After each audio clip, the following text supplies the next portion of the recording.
이사야 35장 1절에서 10절까지 말씀을 살펴보도록 하겠습니다. 열방에 대한 심판이 선포한 34장과 대조를 이루며 하나님의 심판으로 소망 없이 살아가는 자들에게 기쁜 소식이 선포됩니다.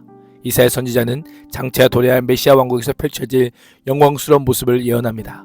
광야 메마른 땅에 물이 솟고 꽃이 피어나 생명을 얻게 됩니다. 약하고 두려워하는 자들에게 굳세라고 격려하며 슬픔과 탄식의 시온이 기쁨과 즐거움의 시온으로 바뀌게 됩니다.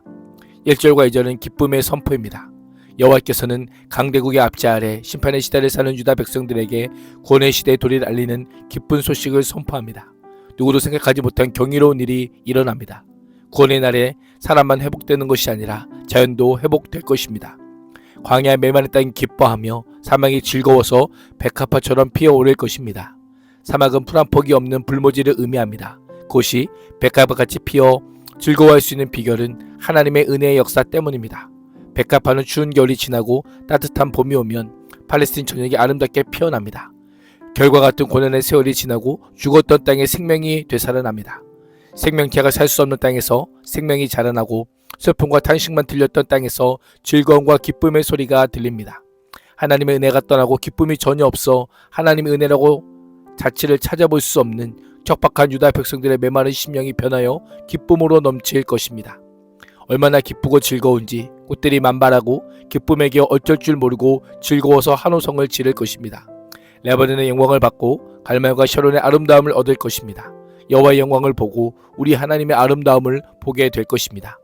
이사야 선지자는 유사한 표현을 반복 사용하므로 그날이 반드시 임할 것임을 강조합니다. 현실적으로 절망적입니다. 외적으로는 아수라는 강대한 적이 유다의 견고한 성읍을 점령하여 마침내 예루살렘까지 함락할 기세로 몰려오고 있습니다. 내적으로는 부패한 정치로 인해 사회 공의와 정의가 사라져버린 지 오래입니다. 이런 상황에 이사야 선지자는 아무도 보지 못하는 영광스러운 미래를 바라보며 소망의 메시지를 선포합니다. 한때 풍성함을 자랑하다가 파괴되었던 성읍들이 다시 영광스러운 장소로 회복되며 여호와의 영광과 여호와의 위엄을 바라보게 됩니다. 지금까지 타락한 인간으로 인해 자연동안 패해짐으로 하나님의 영광을 온전히 드러내지 못했지만 하나님의 은혜로 회복된 창조세계는 여호와의 영광이 온전히 드러나게 될 것입니다. 3절과 4절은 구원하러 오시는 하나님입니다. 이사야 선지자는 본격적으로 구원을 선포하기 전에 백성들에게 용기를 내도록 권면합니다. 먼저 너희는 약한 손을 강하게 하며 떨리는 무릎을 굳게 하라라고 명령합니다. 약한 손이란 문자적으로 축 늘어진 손들이란 의미로 무기력한 사람, 어려움의 때 아무런 대책도 마련할 수 없는 무력한 사람을 비유합니다. 떨리는 무릎이란 대적 앞에서 용기를 잃고 무서워하는 자의 모습을 가리킵니다. 두려움에 사로잡혀 삶을 제대로 영위하지 못하는 자들에게 필요한 것은 무엇일까요? 완전한 구원을 주실 것이라는 하나님의 소망의 약속입니다. 이 약속의 말씀을 확실히 붙들고 있다면 어떤 상황이라도 견고한 삶을 살 수 있습니다. 3절에 강하게 하고 굳게 하라는 여호수아에게 주셨던 명령으로 유다 백성들 향해 약속의 땅을 바라보며 하나님을 신뢰했던 여호수아처럼 담대한 믿음을 가질 것을 권면합니다. 4절에 따르면 겁내는 자들에게 굳세어라 두려워하지 말라는 권면의 말을 전하라고 합니다. 하나님께서 보복하러 오시며 친히 모든 것을 대갚으실 것이기 때문입니다. 마음을 굳세게 하는 것은 사람의 결단에 의해서가 아니라 하나님의 전적으로 의지함으로 가능하기에 이사야 선지자는 하나님을 의지하라, 하나님을 더 강력하게 견고하게 붙들라고 명령하는 것입니다. 마음을 굳세게 하여 하나님의 경고에 붙들 때 두려움은 떠나갑니다.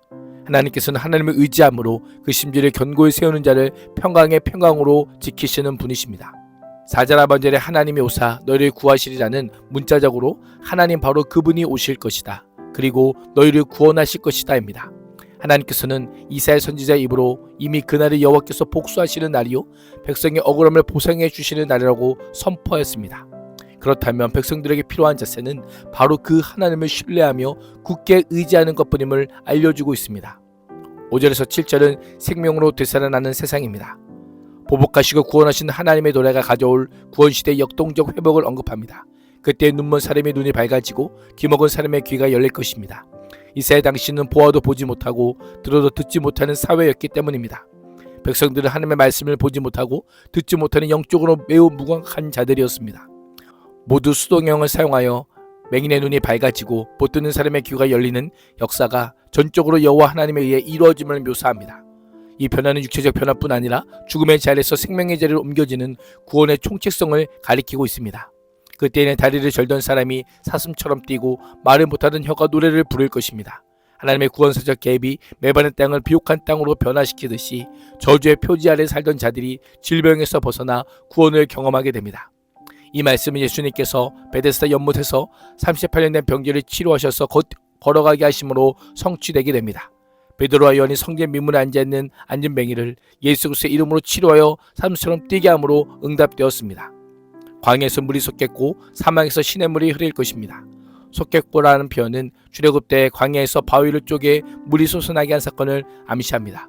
뜨겁게 타오르던 땅은 연못이 되고 메마른 땅은 물이 쏟아져 나오는 셈이 될 것입니다.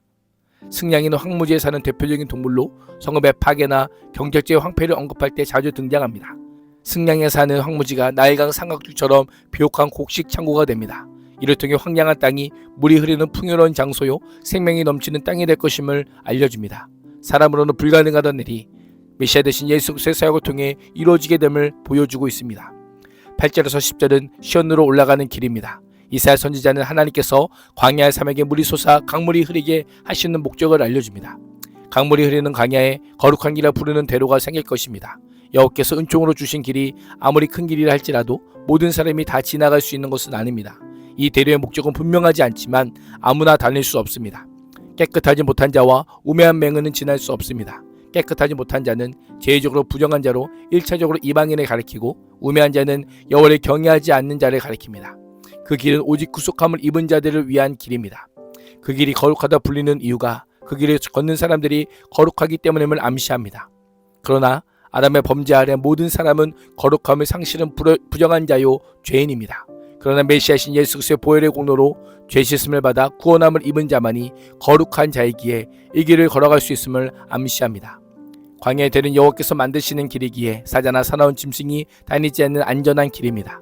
오직 구속함을 받은 자만이 그 길로 행할 것입니다. 구속하다란 구속하는 자와 구속을 받는 자가 피를 나눈 친족관계에 있음을 전제하는 단어로 여호와께서 고해, 즉 기업무리자의 자격으로 구원하셨음을 알려줍니다. 기업무리자가 의미하는 가장 궁극적인 대상은 예수 그리스도입니다. 그리스도께서 죄와 사망에 노예된 인류를 구원하기 위해 그 죄값을 치르고 속량해 주셨음을 알려줍니다. 절기를 맞이하여 순례자들이 노래하며 시온으로 올라갔듯이 출애굽 세대가 광야를 지나 가나안 땅을 입성했듯이 남은 자들이 환호하여 거룩한 길을 따라 시온으로 올라옵니다.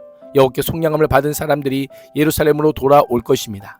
속량하다란 감옥에 갇혀있는 사람의 몸값을 받고 석방하는 것을 가리킵니다. 이를 통해 이들은 자신의 공로와 전혀 상관없이 하나님의 구속의 은혜로 속량된 자들임을 알려줍니다. 그들이 기뻐하며 시온에 이를 것입니다. 기쁨이 그들에게 영원히 머물고 즐거움과 기쁨이 넘칠 것이기에 슬픔과 탄식이 사라질 것입니다.